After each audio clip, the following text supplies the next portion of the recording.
En este artículo dice, si me permite, nuestro país debió nacer como país indomestizo, porque así era étnicamente, porque así debía ser culturalmente, más allá de la apariencia blanca o blanqueada que podamos tener unos más, otros menos. Pero no nace un país indomestizo, sino que nace un país blanco, en el que se repite el hecho colonial del desprecio sistemático por la cultura nativa. Hay muchas formas de demostrar este desprecio. Son conocidas por ustedes, decía usted al referirse al auditorio. Lo advierten en la novela indigenista, en los estudios de los indigenistas ecuatorianos, el mismo Instituto Tabaleño de Antropología ha publicado algunos estudios. No constituye ninguna novedad. Todo lo indio es fuente de desprecio, que los indios son vagos, son ociosos, son alcohólicos. No hay nada que valga en esta cultura. En cambio, a todo lo blanco son atribuibles una serie de virtudes. Hay un hecho que puede ilustrar muy bien lo que estoy queriendo decir, decía usted en 1977. La gente de mi generación, aquí hay un público bastante joven, pero en mi generación recuerdo yo que el uso del poncho era mal visto. En la ciudad no se podía usar poncho. ¿Por qué? Porque tenía un contenido indígena. Hoy la juventud usa poncho con la mayor tranquilidad. ¿Por qué? ¿Desde cuándo? Desde que los norteamericanos o los europeos dignifican al poncho. Desde el momento en que los ecuatorianos vemos a hombres blancos cubiertos por un poncho, entonces ya podemos usar el poncho. Este ejemplo me parece a mí que ilustra bastante bien cómo es necesario que se blanquee la cultura indígena y se blanquee porque los americanos rubios de ojos azules se ponen poncho para que entonces los ecuatorianos apreciemos su valor y su significación. Yo he observado, porque si los periodistas no observamos, entonces ¿quién observa? Que usted en muchos actos oficiales se ha puesto poncho. He oído también que algunos colegas y gente en general ha dicho, es pura demagogia, el presidente se pone poncho para hacerse el indio. Debo advertirle, y todo el mundo que me conoce, yo, que puedo ser su padre por la edad, uso poncho desde hace muchos años, pero muchísimos años, y continúo usando poncho. Dicen que soy un viejo disfrazado. Yo quiero decir, señor presidente, preguntarle si ha influido en su presidencia, en este lapso de su presidencia, esta influencia de los ojos azules, o realmente su identidad con los indígenas de nuestro país. El poncho yo lo he usado cuando en actos públicos me lo han obsequiado grupos indígenas. No es que me he ido con el poncho a una manifestación pública. O cuando he estado en lugares en los que hacía falta esta prenda para abrigarse, ¿no? Ocasionalmente incluso la uso yo en mi casa. Porque siempre el poncho ha sido una parte de mi niñez y de mi juventud. Yo lo he usado. De tal manera que no es para mí una prenda extraña, aparte de ser una prenda muy, muy útil y muy hermosa, ¿no? Pero a propósito de la lectura que usted acaba de hacer de algo escrito hace casi 10 años, le quiero expresar que he sentido una gran alegría de recoger o de recordar pensamientos que yo creo que de alguna manera han sido un hilo conductor de mi gobierno. Y coincidencialmente la respuesta que di a Juan Cueva apunta en el sentido de encontrar una identidad nacional, que es el drama de nuestro país. El Ecuador es un Estado, pero todavía está en el camino de constituir una nación, que solo existe cuando casi todos sus habitantes o altos porcentajes de su población se sienten identificados con el ser nacional, que no es blanco en el Ecuador, que tampoco es indio, que es mestizo. Con ese ser yo me siento identificado. Y por eso el trabajo tan grande que hemos hecho desde el gobierno, fundamentalmente dirigido hacia los campesinos indígenas. En el momento en que el campesinado indígena se integre a la vida nacional, creo que finalmente vamos a tener un país. Y ese es un requisito indispensable para emprender cualquier acción en el orden cultural, en el orden técnico, en el científico, en el político, en el militar. Porque un país desarraigado como es el nuestro, al menos en el caso de sus sectores sociales más acomodados, un país que se siente identificado con la cultura europea o norteamericana, un país de Miami Boys, o de Miami Boys, como dije en una ocasión anterior, difícilmente va a entender cuáles son los problemas del Ecuador y difícilmente va a resolverlos. Crear entonces una nación ecuatoriana de 8,5 millones de habitantes ha sido uno de las metas, de los grandes objetivos de mi gobierno. Y creo que lo hemos conseguido, en buena parte. Hay todavía mucho que hacer, pero lo que yo he sentido, lo que yo he visto, lo que yo he escuchado decir a los campesinos, a campesinos que yo los conocí hace 20 o 30 o 40 años,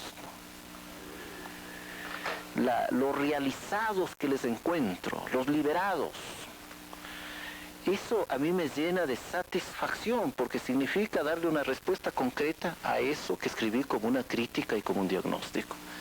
Y demuestra que sí he sido coherente con mis escritos, que no he abandonado mi ideología, que no he abandonado mis puntos de vista sobre la realidad nacional, cosa que tampoco los voy a abandonar después, pase lo que pase.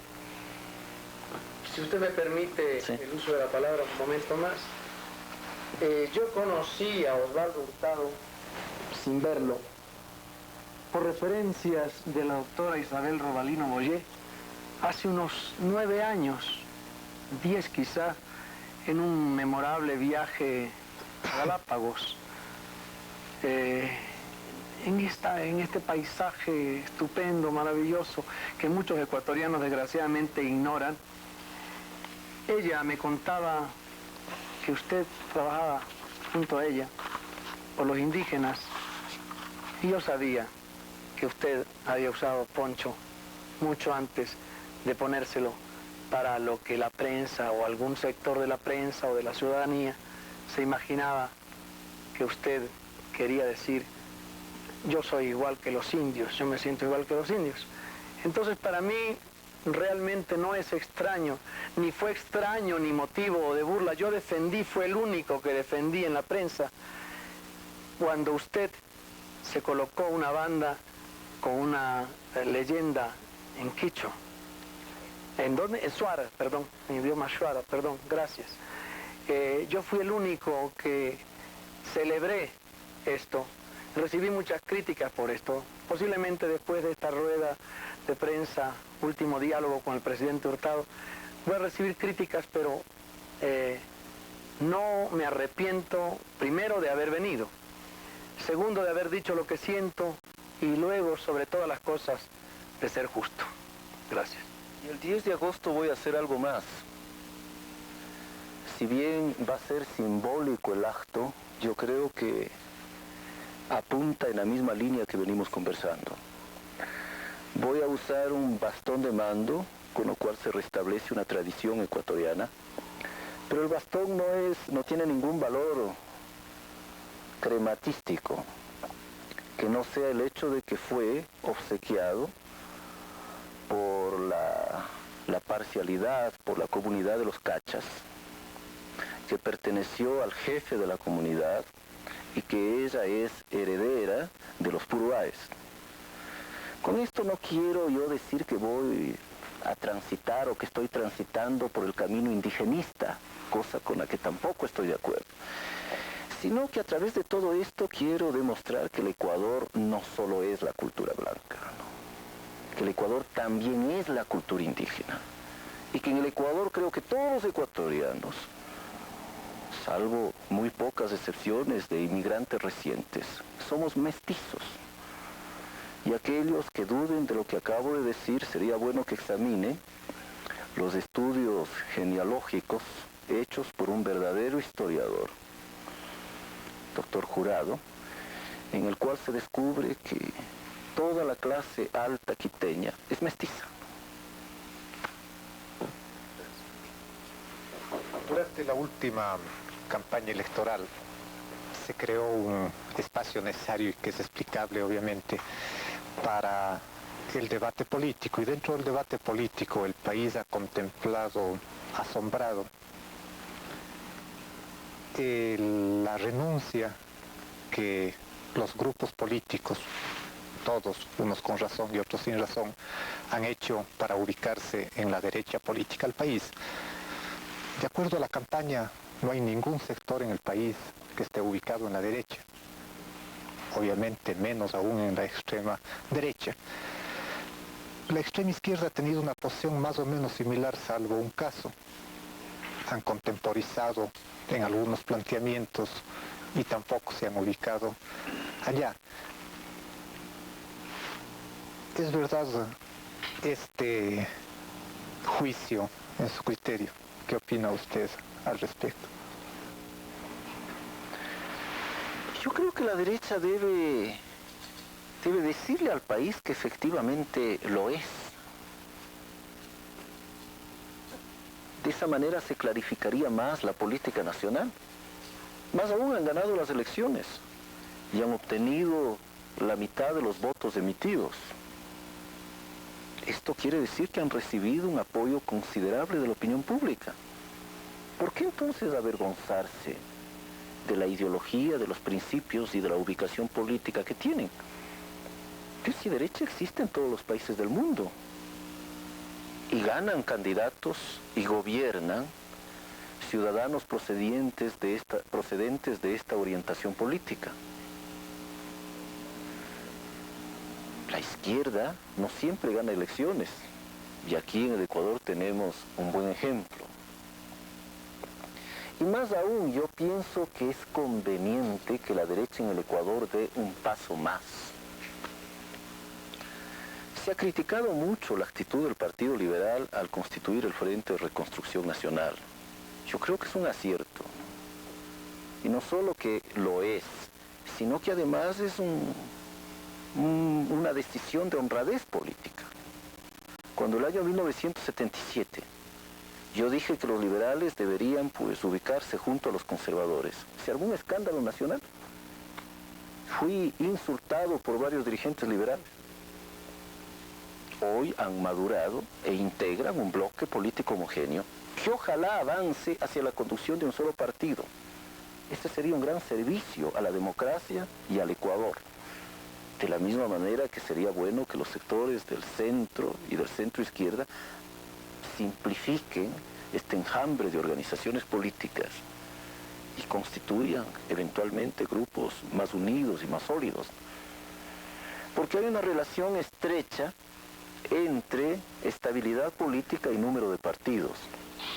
Si llegamos a simplificar el número de partidos en el Ecuador, el porvenir de la democracia es mejor. Por ejemplo, hoy, el gobierno que iniciará el mandato el 10 de agosto no tendría necesidad de hacer alianzas con una serie de partidos políticos. Suficientes serían los diputados de su partido, que serían más numerosos si la votación se hubiera hecho solo entre 2 o 3 partidos políticos, pero no entre 14 partidos o más, como se hizo en la última contienda electoral. Pero poco a poco esto se va a ir clarificando, y este es otro de los resultados de estos años democráticos. Va la política nacional clarificándose, van ubicándose en su verdadera situación los líderes políticos. Por eso no debe llamarnos mucho la atención estas desafiliaciones. Si hay gente que se equivocó, es bueno que regrese a la parcela ideológica donde siempre debió estar y de la que nunca debió salir. Que ingrese a las filas de la reconstrucción nacional. Y asimismo aquellos que equivocadamente estuvieron en ese sector, pues, que ingresen en la parcela política que más corresponda a su ideología. Está avanzando nuestro país en el campo político en el que estuvo muy rezagado con relación al enorme desarrollo que había tenido la economía nacional. Vamos a concluir con Gonzalo Ortiz. Sí, gracias. Más de 2 horas. Sí, en efecto, y no quisiera abusar. Generalmente no hago preguntas puntuales y no lo he hecho en las veces anteriores que he estado en este programa, pero a propósito de la conversación tan interesante sobre la situación indígena, quiero hacerle una puntual y una de carácter general. La pregunta puntual es soplada por un antropólogo. Respecto de un decreto que se supone que estaba listo, que fue decisión suya tomarlo, no sé si se llegó a firmar, pero que no ha sido emitido, que es de expulsión de la organización Visión Mundial del Ecuador. Esta organización es una organización protestante o filoprotestante, ellos no se declaran protestantes, que divide a las comunidades indígenas y que ha procurado, sobre todo en la provincia de Chimborazo, crear profundas divisiones en comunidades, poniendo grupos dentro de las comunidades unos contra otros. Al hablar usted de la organización campesina y al hablar de lo indígena, se me ocurrió que debía hacerle la pregunta. ¿Por qué no tomó la decisión de expulsarla? No he tenido yo en mi carpeta ni en mi escritorio un proyecto de esa naturaleza. Más bien en lo que hemos trabajado con el ministro Vladimiro Álvarez es en algún reglamento que le permita al Estado controlar de mejor manera esta eclosión de sectas religiosas que hoy abundan en el Ecuador y que siguen llegando día a día, sin que el Estado pueda establecer límite o un control suficiente. Pero un decreto más específico sobre el caso de una organización religiosa, yo no lo he tenido, ni he recibido una petición ni una sugerencia en ese sentido. La pregunta general es respecto a la democracia, de lo que acaba de hablar usted. La democracia, yo decía antes, es un gran logro, la preservación de la democracia, pero la democracia no solo es lo formal, es, entregar el mando al presidente electo el 10 de agosto, sino también más profundamente es la participación de las mayorías en el proceso de toma de decisiones. ¿Se ha logrado ampliar esa participación en este gobierno? ¿Y cómo ve usted el futuro de esta participación, si es que se ha logrado algo en su gobierno? ¿Cómo ven el futuro en los siguientes periodos de nuestra historia? Sin duda, por las razones que he anotado en cuanto al campesinado. Ese es un primer indicador. Por el apoyo que hemos dado a la organización popular, en cooperativas, en comunas, en sindicatos, en comités de empresa, que han crecido notablemente en todos estos años. Por el diálogo que hemos establecido con todas las fuerzas sociales organizadas. Por decisiones a veces muy controvertidas que hemos tomado.